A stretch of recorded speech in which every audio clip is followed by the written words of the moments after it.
Good morning and welcome to the new edition of Saturday Special. I had posted on my Facebook that this Saturday I'll take up something which has been engaging the attention of all of us, and that is terrorism. The recent mini 9/11 in New York once again focused the laser beams on terrorism's typically characterized as domestically radicalized. Now, terrorism is terrorism. Killing of the innocent people is always condemnable, and the killer, whether he comes from an outside, beyond the borders, or he has come and is a sleeping cell to be revived as per the need, the end result is the same. Innocent people who are least bothered about these issues, are killed. Innocent visitors, tourists, businessmen, boys and girls, teenagers, old men, who have no interest at all in the turmoil that surrounds the demands of the terrorists, are killed. And more often than not, it is the innocent who suffer.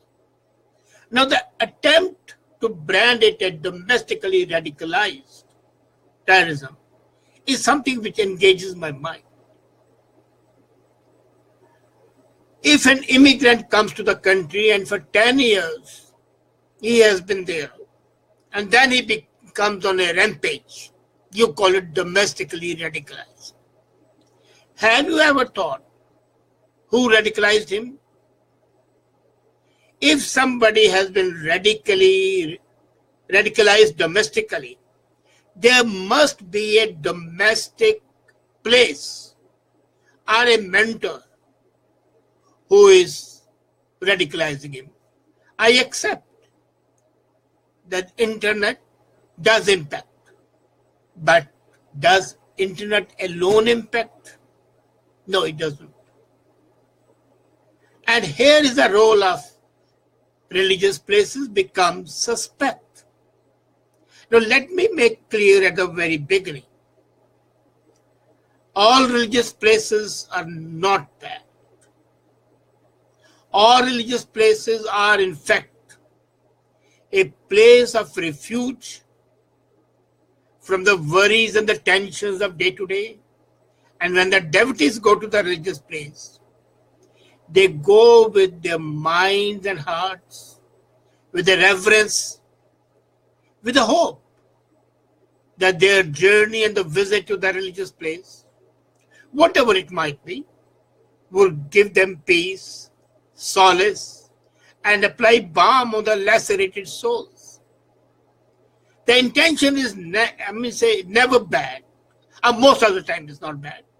But then every apple can not be good. There would be a worm at one or some of the apples. Now, there was a time when the churches used to be a sanctuary. Even today there are. Illegal immigrants come here. They go to a church and stay there for months.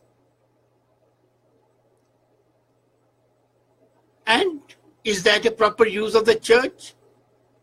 It used to be there when there was a conflict between the church and the state, and they were at war with each other.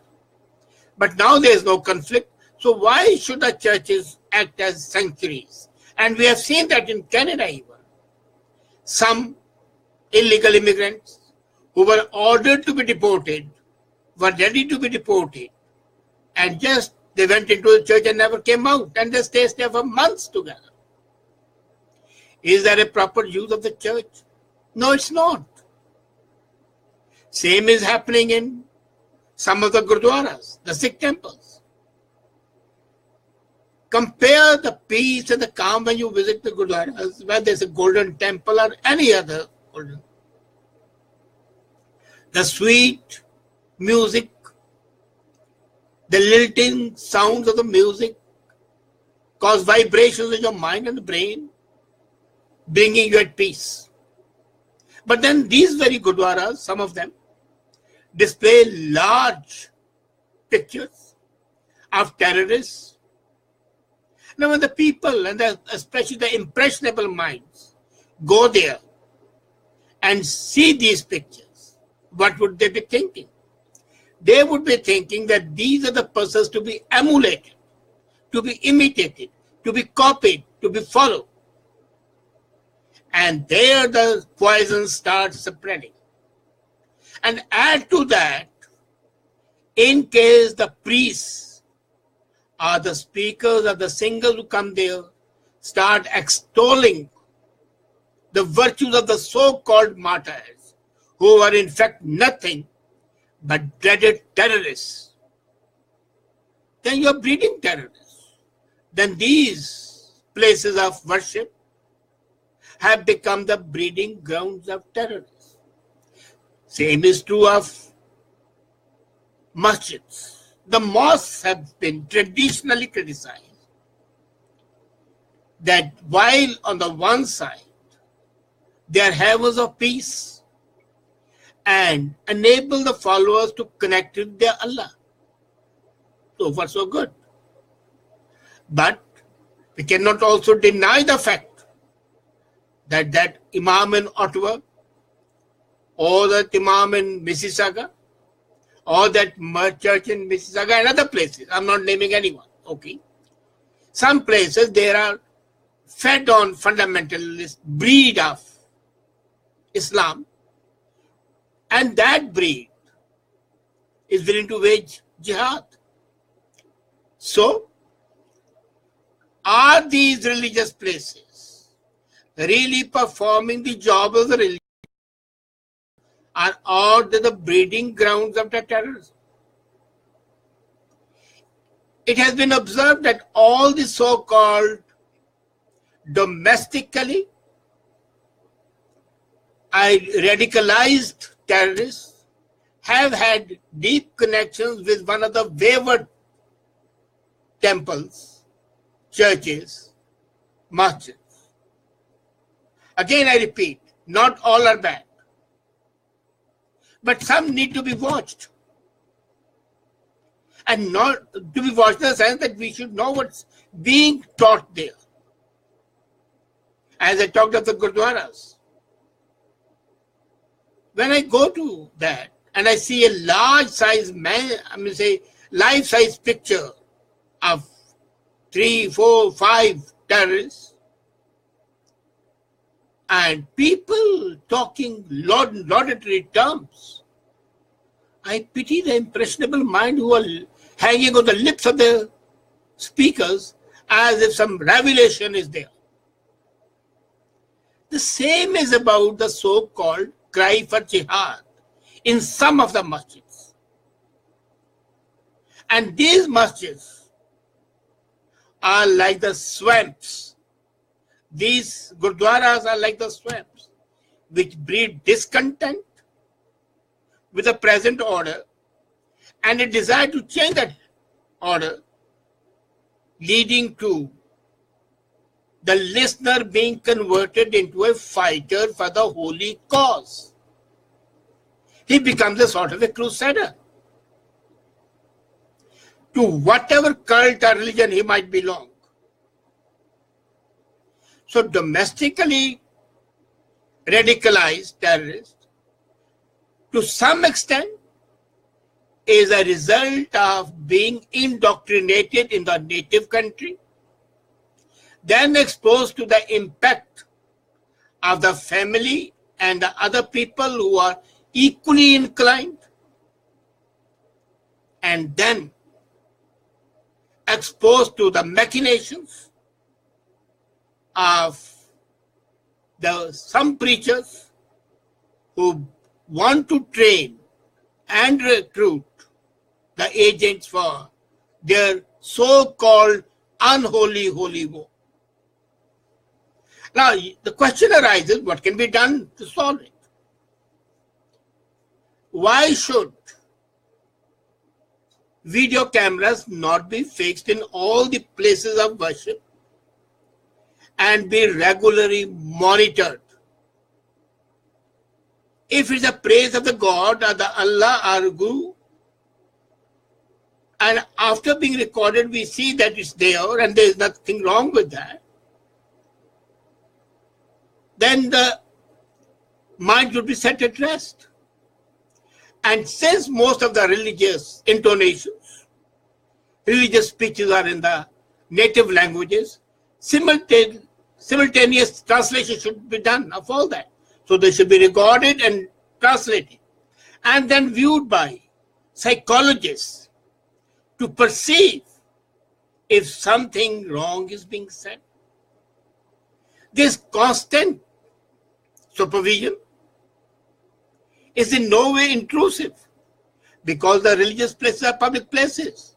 What they are saying is for the public consumption, and in case the same can be seen by the law and order authorities or by the country's protective agencies, then what's wrong with that? And I'm sure no sane person would object to that. The only thing that's required is the courage to take the initial step. It will give employment to a large number of people.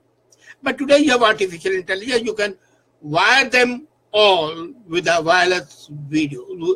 Connect them and let there be a central pool in each city where all the religious places, and I'm not singling on masjid or gurdwara, all religious places are regularly monitored.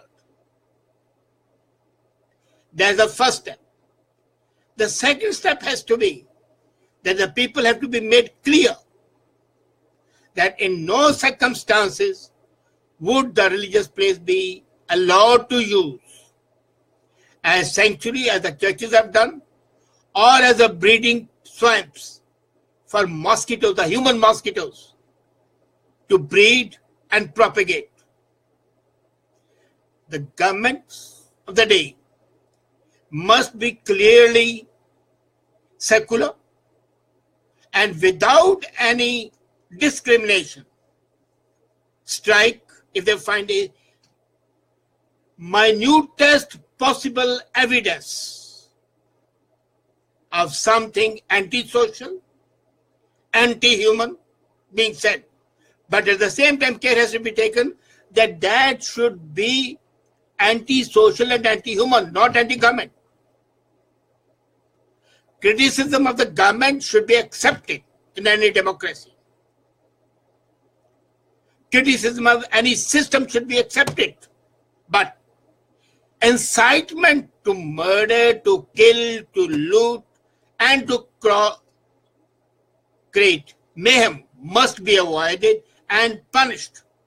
Come down with heavy hand on the people who are directly or indirectly preaching or suggesting actions that are anti-human, anti-social. Our talk of the peace should be encouraged. Love, peace. And that is what is required. The purpose of the religious places is to promote love and kindness. And when we falter away from that, then we fail. Constant vigil is the price of freedom and is also the price of peace. Constant supervision is required to protect ourselves from the insensate animals in the human form who get sustenance from some sources operating under the guise of religion and destroying the sanctity of those places and those people.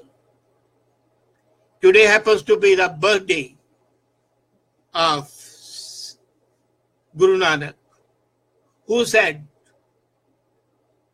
that there is no Hindu, there is no Muslim, all are human beings. Followed by what Gobind Singh said, Manas ki jaat sabe ek ke pehchan bu. That means that all the people of humanity are one. That has to be translated into reality. And that is possible only when you are aware, awake, and sensitive to the smallest and the most minute particle of discontent. Again, let me repeat, discontent against the government is perfect and it's welcome. Against society, no. Against human beings, no. Against country, no. Let's wake up so that the cancer doesn't spread further. Let's wake up to protect our children, our society, our friends, our dear and dear ones. Wake up, lest it be too late. Wake up, lest the monsters take away all the religious places and make them arsenals. Wake up. Once again, I would say, before it's too late. Thank you.